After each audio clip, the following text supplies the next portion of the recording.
Bienvenue dans cette vidéo, j'espère que vous allez bien. Aujourd'hui, nous allons parler de ChatGPT et de comment nous allons pouvoir faire des prompts efficaces avec ChatGPT. Alors, ChatGPT a beaucoup étonné par sa capacité à rédiger sur presque n'importe quel sujet. Mais maintenant que le temps de la découverte est passé, vient celui de l'optimisation de l'utilisation de l'outil.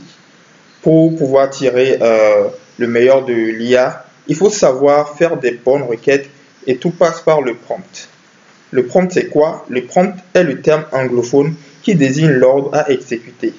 Dans le cas de ChatGPT, il s'agit donc de la demande que vous lui faites. Nous allons voir quelques techniques pour optimiser vos prompts sur ChatGPT afin d'obtenir de meilleures réponses. Je vais partager avec vous dans cette vidéo des conseils précieux pour donner le bon prompt à ChatGPT. Alors, assurez-vous de bien rester avec moi jusqu'à la fin. Allez, c'est parti. Un maximum de contexte à ChatGPT. Il peut sembler naturel de poser une simple question à ChatGPT et d'attendre la réponse. Mais une chose est sûre, plus le prompt est basique, plus la réponse du chatbot le sera également. Il convient donc d'apporter le maximum de contexte et de détails pour alimenter l'IA en information. Si je demande à ChatGPT comment préparer un marathon,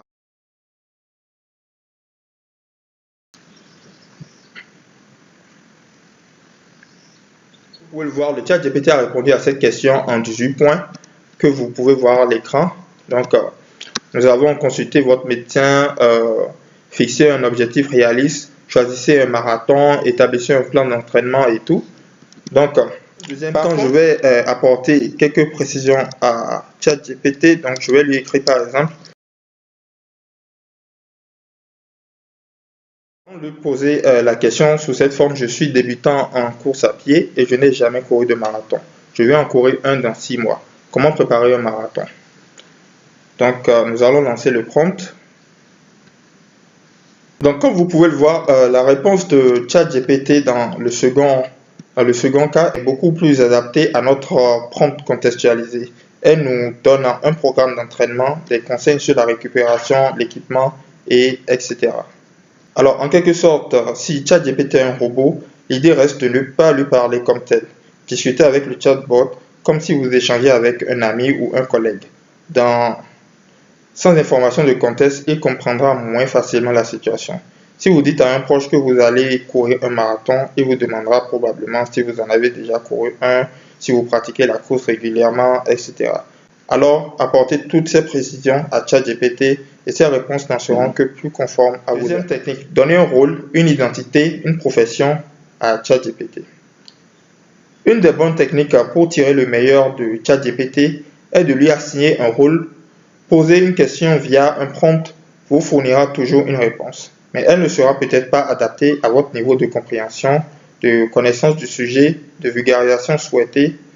Par exemple, ChatGPT peut rapidement vous expliquer le fonctionnement du soleil si vous lui demandez. Nous allons demander à ChatGPT de nous expliquer le fonctionnement du soleil.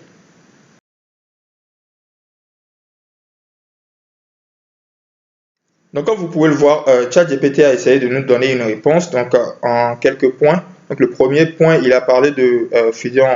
Donc, dans le premier point, on parle de fusion nucléaire. Ensuite, le second point, équilibre hydrostatique. Imaginez un peu que ce soit peut-être un élève de primaire qui lui pose cette question et que ChatGPT commence à parler de fusion nucléaire et tout. Donc, il se peut que cette personne ne puisse pas vraiment cerner de quoi parle ChatGPT. Donc, nous allons essayer par exemple de lui poser la question sous une autre forme en lui assignant peut-être un rôle. Donc, nous allons procéder comme ceci.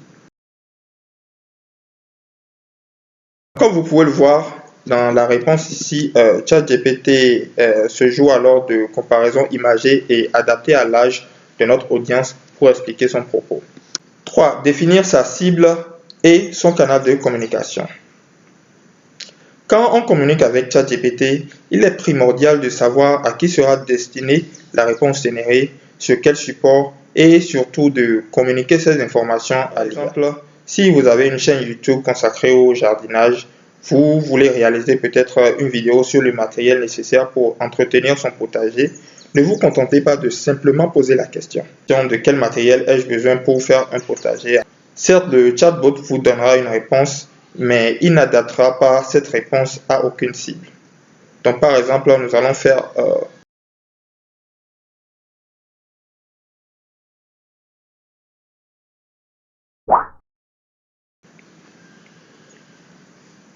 Donc comme vous pouvez le voir, l'IA va se mettre à nous générer une réponse. Les outils de base de l'arrosage, 4 sol et amendement, 5 emplacements de culture, protection contre les ravageurs, outils de mesure, 12 livres de référence, 10 outils de récolte et tout. Par contre, si vous précisez que la réponse de ChatGPT doit être une ébauche de script pour une vidéo YouTube destinée à un public féminin, la réponse doit être bien plus adéquate.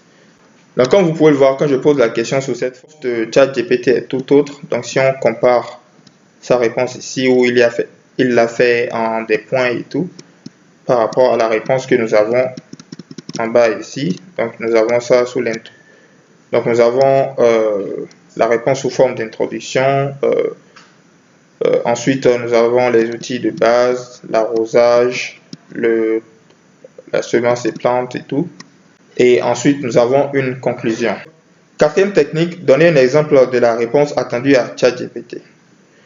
Une autre technique nommée One-Shot Prompting est souvent utilisée pour uniformiser les réponses et leur donner l'aspect voulu dès l'énoncé de la requête.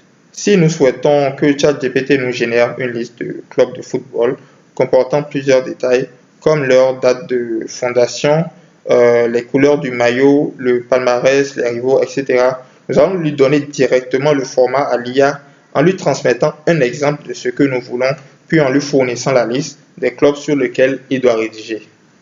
Comme je vous l'annonçais au début de la vidéo, nous allons dans une cinquième étape donner des conseils supplémentaires pour donner le bon prompt à ChatGPT. Nous avons comme premier conseil utiliser des verbes et mots forts avec ChatGPT. Il faut être le plus clair et précis possible et cela passe par l'utilisation des bons termes. Les verbes sont importants. Plutôt que d'écrire en prompt, réécrire ce test, essayez par exemple clarifier ce test.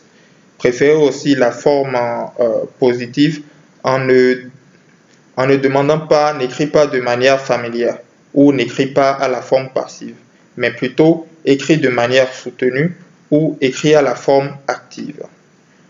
Un deuxième conseil, c'est de dire ce qui ne va pas à ChatGPT. Si l'IA vous fournit une réponse qui ne vous convient peut-être pas, c'est qu'elle ne vous a pas compris. Et il faut lui dire ce qui a engendré cette erreur d'interprétation, ce qu'elle a manqué afin qu'elle puisse corriger facilement son erreur sans que vous ayez à tout recommencer encore. 3. Limiter la taille des réponses. ChatGPT n'est pas infaillible, surtout avec les tâches longues. Au-delà de 500 mots dans la réponse, le chatbot a parfois tendance à s'arrêter net et il perd parfois le fil quand on lui demande de continuer sa rédaction. Encourager la créativité de ChatGPT. Cela peut sembler un conseil étrange, mais l'IA a parfois tendance à se brider pour fournir une réponse conventionnelle.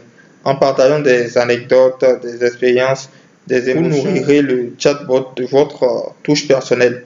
Encouragez-le à développer cette tendance humaine et ChatGPT donnera plus de couleurs à ses réponses. 5. Reformuler et reposer les questions. Si les réponses ne vous conviennent pas, il faut les reposer ou les reformuler. Car bien souvent, ChatGPT change de réponse à chaque question. En incarnant des personnages, en précisant la cible ou l'émetteur, l'IA pourra donner des réponses qu'elle a pu évincer auparavant. Donc voilà, c'est tout pour cette vidéo. J'espère que cette technique de prompt et conseils pour vos requêtes devrait vous faciliter la tâche avec ChatGPT. L'importance, bien sûr, est de bien cerner ses besoins et la mécanique de fonctionnement de l'intelligence artificielle. Et surtout, de continuer à expérimenter. Donc j'espère que cette vidéo vous sera utile. Si c'est le cas, n'hésitez pas à liker et à vous abonner à la chaîne si ce n'est pas encore fait pour ne pas manquer nos prochaines vidéos. A plus!